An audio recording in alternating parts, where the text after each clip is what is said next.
The 𝗦𝗲𝗿𝗵𝗵 1.0 gain front projection material is black back to eliminate light penetration for enhanced brightness. It also has black masking borders on all sides to mitigate projector overshoot while enhancing perceived visual contrast.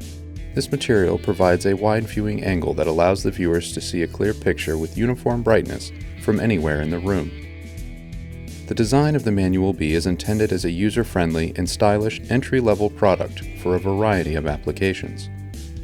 The end caps on both the left and right-hand sides allow for a flush wall installation and D-rings for ceiling suspension.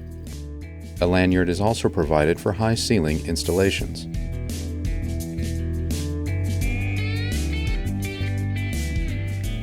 Available sizes range from 100 to 200 inches diagonally in a 1x1, 4x3, 16x9, and 16x10 aspect ratio. This versatility makes the 𝗦𝗲𝗵𝗵 a favorite design for residential, business, and educational applications.